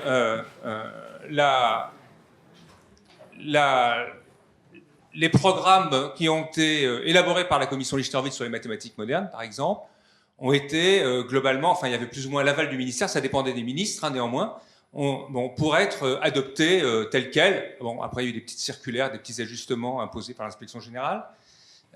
Mais d'une façon générale, ça passe quand même à un moment ou à un autre par le ministère de l'Éducation nationale éventuellement d'ailleurs par la présidence de la République, qui peut mettre son veto. On a des exemples, par exemple, pour les programmes d'histoire, qui peut mettre son veto sur telle ou telle mesure, sur tel ou tel type de programme, ou telle ou telle façon de concevoir les choses. Donc, les commissions, les comités, en fait, ne sont pas tout puissants. C'est-à-dire, la communauté, si on peut dire, n'est pas toute puissante pour décider de la façon dont vont être enseignées les mathématiques. Il faut aussi avoir à l'esprit, on a parlé des humanités, que le champ scolaire, c'est aussi un champ de lutte de force entre des spécialités, entre des disciplines. Donc, si vous rajoutez des heures aux maths, ça va faire râler les physiciens. Quoique j'ai vu qu'ils étaient dans la même tribune que là. Mais ça n'est pas toujours arrivé. Parfois, les physiciens ont lutté contre les matheux, etc. Il va y avoir l'union des naturalistes, enfin, les sciences nat, etc., plus toutes les disciplines littéraires. Bon, voilà. Donc, tout ça, c'est quand même un équilibre global qui fait que quand on touche à une discipline, il y a les autres qui sont... Enfin, on touche à tout, en fait, à tout l'édifice. Il n'y a pas de choix facile, et ça, c'est forcément au détriment d'autres disciplines. Monsieur, je ne vous oublie pas, promis, j'arrive. Mais avant, madame. Oui, merci. Alors, moi, je voudrais dire quelque chose que je n'ai pas beaucoup entendu et qui me paraît particulièrement important, c'est que la communauté mathématique, elle est structurée. Il y a des associations, la SMF bien sûr, mais il y en a beaucoup d'autres. Alors moi, je me présente, je suis la nouvelle présidente de la Commission française sur l'enseignement des mathématiques, qui est précisément une plateforme qui rassemble l'ensemble des sociétés savantes et associations qui s'intéressent à l'enseignement des mathématiques. Et donc, cette communauté mathématique, elle est structurée depuis longtemps, nationalement. Elle a aussi des possibilités de structuration très importantes localement, en particulier par les instituts de recherche sur l'enseignement des mathématiques, les IREM, qui ont précisément été créés au moment de la réforme des mathématiques modernes pour pouvoir accompagner la réforme et qui ont continué à travailler. Il y a des gens qui travaillent quotidiennement, tous les jours, sur le terrain, pour faire en sorte que les mathématiques ne soient pas cette discipline élitiste que nous avons Mais pardon, ils travaillent comment, madame? Mentionné. Qu'est-ce qu'ils font? Ils travaillent ensemble dans des groupes. Nous avons des groupes de travail qui rassemblent des enseignants du secondaire, parfois des enseignants du primaire, des enseignants-chercheurs qui enseignent dans les licences, des didacticiens des mathématiques, des formateurs des ENSP, c'est-à-dire des lieux où la communauté mathématique est capable de réfléchir, de travailler. Il y a aussi des associations, les associations sont très dynamiques, l'association des professeurs de mathématiques de l'enseignement public, il y a des commissions sur tous ces sujets. Ces commissions-là, cette structure-là, cette communauté mathématique, on n'est pas entendu. La raison pour laquelle on a commencé... Oui. Est-ce qu'on vous a déjà fait observer cette idée simple que vous étiez peut-être trop structuré et que du coup vous en étiez arrivé à être invisible justement parce qu'il y a trop d'associations? Non. Mais non. Il faut bien que je pose des questions de temps en temps un peu. Sinon, à quoi je sers? Combien de divisions en mathématiques? Je réponds à votre question. Le fait d'avoir une plateforme pour échanger, pour discuter, permet d'avoir une vision globale sur les questions d'enseignement des mathématiques et de pouvoir dialoguer et de pouvoir discuter et de pouvoir penser les articulations entre les différents niveaux, c'est-à-dire les différents niveaux d'enseignement du primaire, du collège, du lycée, de l'université, de la formation des enseignants, et d'avoir une vision systémique et de penser aussi de manière structurelle. La raison pour laquelle on a publié tous les communiqués pour lesquels on avait demandé une audience au ministre de l'Éducation nationale, de la jeunesse et des sports, c'était précisément pour se faire entendre. Je rajouterais que la dimension effectivement soulignée par Pierre Arnoux tout à l'heure sur les problèmes d'équité et de société, eh bien également il y a des travaux. Alors on pourrait parler par exemple de Maths C2+. Alors justement, j'allais en parler, mais le temps file. Qui est une activité extrêmement importante qui vise justement à permettre à des enfants qui ne sont pas naturellement, parce que c'est pas seulement une question de classe aisée, c'est aussi une question de milieu dans lequel il y a des gens autour de vous. On va en parler. Ouais. Et donc le message, c'est quoi? Le message, c'est adhérer? Non, absolument pas. Le message, c'est n'oublions pas que nous avons une communauté structurée qui existe, qu'elle est force de proposition, que nous demandons à être entendus, que nous demandons à être sollicités. Les décisions qui ont été prises sur la réforme qu'on critique aujourd'hui ont été prises contre l'avis des sociétés savantes qui faisaient remonter les avis du terrain. Nous ne sommes pas entendus alors que ce sont quand même les gens qui sont au cœur du métier qui devraient être à minima écoutés, entendus. rien des alertes que nous avons données n'ont été prises en compte. Bien sûr. Merci beaucoup. Je vais laisser Madame Guenet répondre. Et puis, Monsieur, je ne vous oublie pas. Je vais juste dire une phrase pour confirmer ce que dit Viviane et pour répondre à notre interlocutrice allemande. Et donc, Villani, Torossian ne font pas partie de la CFEM. Ce ne sont pas des interlocuteurs représentatifs des acteurs de terrain. Voilà. Et du coup, ils font un rapport sans lien direct avec la communauté qui, elle, connaît. Enfin, voilà. Oui. Alors, excusez-moi, Oui, c'est mais- pas une association générale d'une association. C'est pas une. Voilà, et ensuite l'arbitrage, effectivement, comme disait Renaud d'Enfer, il n'est pas à la charge de toute façon des interlocuteurs de terrain, mais il est décidé sur des arbitrages politiques, et en l'occurrence là ici économiques, vraisemblablement. Merci beaucoup, Madame Guenet. Monsieur. Bonjour à tous. J'ai une question sur le niveau en mathématiques, parce qu'il y a un peu une schizophrénie. Donc, on a parlé des classements internationaux PISA, TIMSS, aussi des études de l'ADEP. Donc, l'ADEP a évalué des élèves de CM2 à des années différentes. Et là, on voit une baisse sensible dans toutes les catégories. Mais en même temps, si on regarde les notes, aujourd'hui, il y a une inflation des notes. Le nombre de mentions très bien a explosé. Si on prend l'Académie de Paris, 45% est troisième en mention très bien, donc au brevet. Donc, à votre... qui a raison? Est-ce que le niveau a augmenté ou est-ce que le niveau a baissé? Deuxième table ronde. Merci beaucoup, monsieur. Merci. Ah bah là, il y a moins de gens pour répondre, d'un coup. Hein. Si, je vais répondre. Mais je vais répondre en me fondant sur les enquêtes internationales. Et c'est-à-dire que les enquêtes internationales, elles disent que le niveau de compétence générale... Alors, il y a deux axes de comparaison. C'est-à-dire qu'on peut comparer les élèves du même âge, mais sur des échelles de temps différentes, à 20 ans. C'est-à-dire les élèves français il y a 20 ans et puis les élèves français maintenant, au même âge. Et on voit que globalement, il y a une baisse des compétences. Hein, c'est que, je ne sais plus, le premier... en gros, les 10% les moins bons il y a 20 ans, c'est maintenant la moitié des élèves. Voilà, je veux dire en gros. Donc ça, c'est le premier axe. Et le deuxième axe, c'est l'axe international qui a été mentionné en début de séance. Et parmi l'ensemble des pays évalués, la France arrive en queue de peloton, voire presque en dernier. Donc après, les mentions au bac, je dirais, qu'est-ce que ça veut dire? J'en sais rien, parce que tout dépend de là où on met le curseur. Est-ce que c'est pour autant qu'on est bienveillant? C'est pas sûr non plus. C'est pas parce qu'on met des bonnes notes qu'on est bienveillant. C'est pas clair. La bienveillance, c'est quelque chose à définir avec, avec précaution. C'est-à-dire que peut-être qu'il faut réfléchir, et ça, je rejoins l'idée de Jean-Pierre, et puis qui ont été évoquées aussi par-ci, par-là, c'est comment est-ce qu'on fait pour nous, alors, pas que nous changer notre regard sur comment on transmet notre discipline. Mais alors justement, comment on le fait, ça, de manière qualitative, si vous deviez donner quelques... Pas des conseils. C'était la question. C'était la question que j'ai. Oui. Donc, nous, mais je finis le général. Bien sûr, allez-y. Donc, nous, comment on fait? Et puis, comment est-ce qu'on fait aussi pour transmettre, à la société, dire qu'est-ce qu'on voudrait que devienne notre image aussi, quelque part. Donc, c'est compliqué. Enfin, voilà. Donc, après, comment on peut commencer?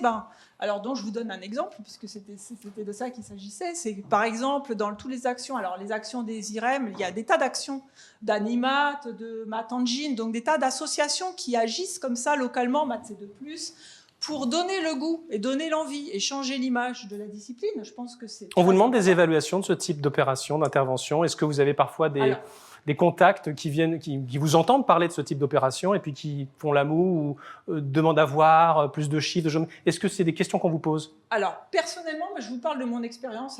Alors, ce sont des expériences locales et je dirais de toute petite envergure. Parce qu'on ne peut pas passer l'échelle de nos 800 000 élèves par année. C'est juste pas possible. On n'est pas assez nombreux pour faire tout ça. Néanmoins, il y a des tas d'actions locales qui sont en général très bien reçues. Et notamment, il y en a beaucoup en direction de l'école. Alors, de l'école dans le premier degré, puis au collège et puis au lycée. Et pour ma part, moi j'en ai fait beaucoup à l'école primaire, je fais des ateliers maths à l'école primaire et en général c'est très bien reçu, les enseignants sont ravis qu'on vienne, ils sont ravis d'échanger, ils sont ravis que leurs élèves participent et les élèves sont très contents aussi. Donc, et ça permet aussi d'amener un changement de regard, de dédramatiser la discipline, de montrer que derrière les mathématiques, il y a de la créativité, il y a de l'imagination, il n'y a pas que du calcul. J'ai fait une masterclass là en terminale, je dis non, alors la conclusion c'était les maths c'est pas que du calcul, puisque je leur ai montré un article de maths où il y avait des dessins, il y avait des simulations numériques.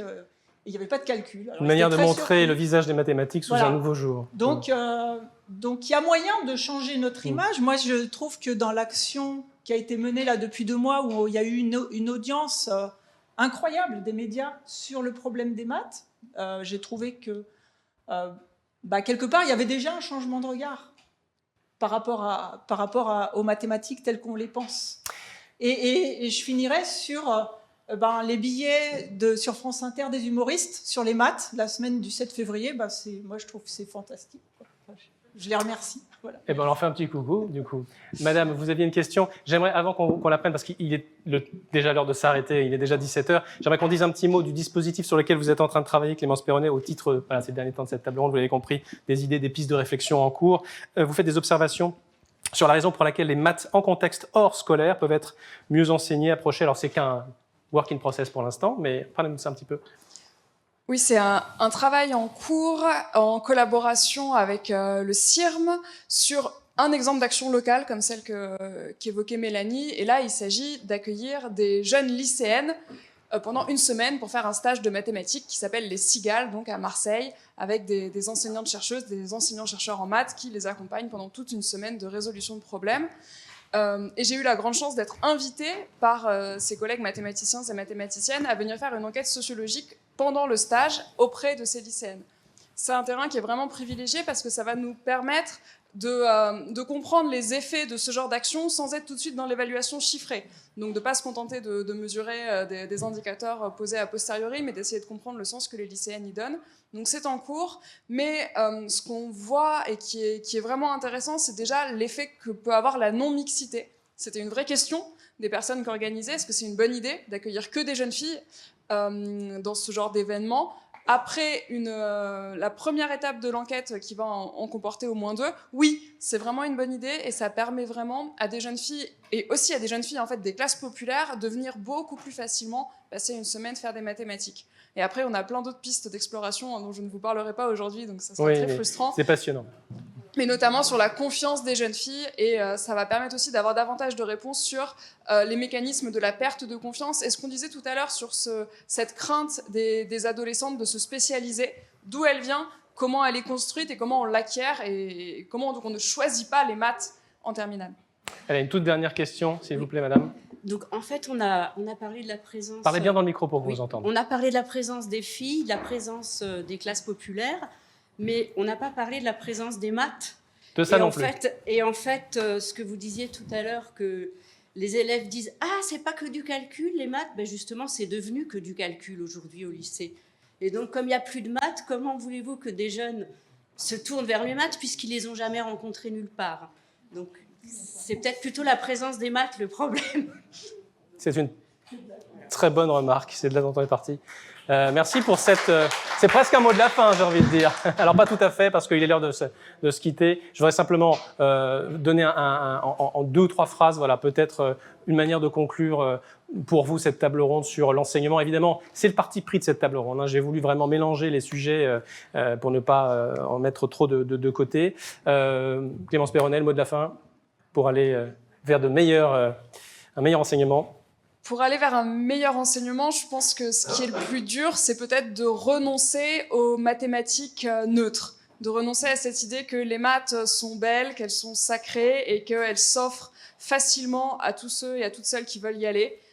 Ce n'est pas le cas, on le constate quotidiennement.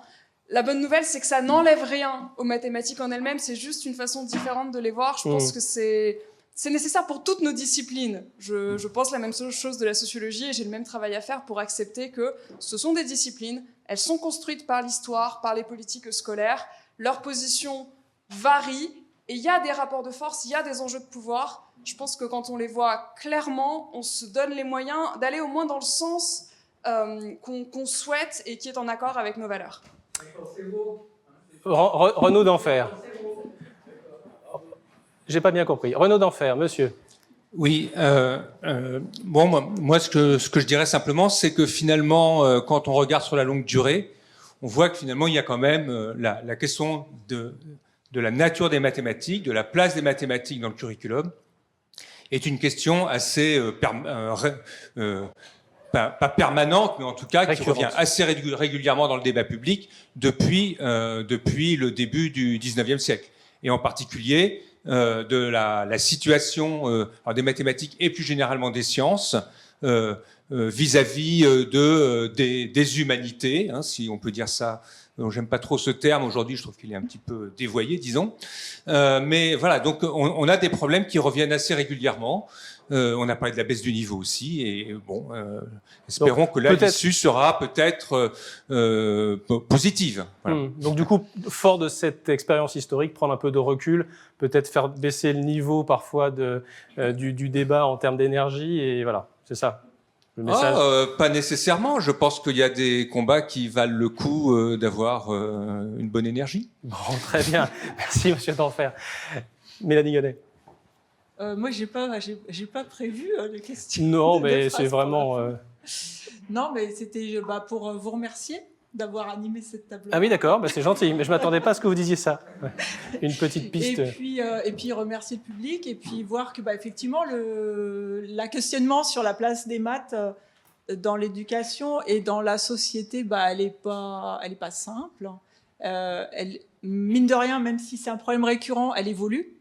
Elle évolue en fonction des besoins, en fonction de nos capacités aussi, en fonction de notre environnement. Et c'est vrai qu'actuellement, il y a beaucoup de sujets de questionnement, voire d'inquiétude, hein, et que peut-être que les mathématiques, elles ont une place dans ce questionnement. Et du coup, il faut insister pour que notre place, elle soit visible. Hein, voilà. Et puis, je m'arrêterai là. Merci beaucoup, monsieur Malat, pour... mettre l'enseignement mathématique au niveau des enjeux. On ne peut pas laisser les mathématiques sous forme optionnelle. C'est aussi bien lycée que dans de nombreuses formations. C'est vraiment très important à la fois en termes de formation. Et si on le met en forme optionnelle, il y a ce qui s'est passé. Donc ça, c'est un premier point. Et le deuxième, c'est en échange de ça, ça veut dire que tout le monde passe par là.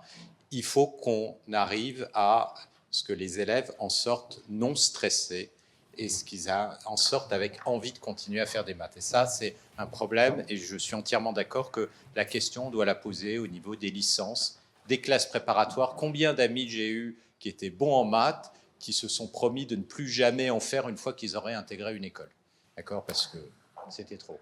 Donc, je pense que ça, c'est un souci qu'il faut qu'on fasse, sans enlever le niveau d'exigence. Je pense qu'il ne faut surtout pas opposer ça à on ne fait plus des maths de haut niveau. On peut faire les deux, être bienveillant pour reprendre cette expression, et aller au plus haut niveau d'exigence scientifique. C'est le mot de la fin de ces 4 panélistes que je voudrais vraiment qu'on remercie très chaleureusement.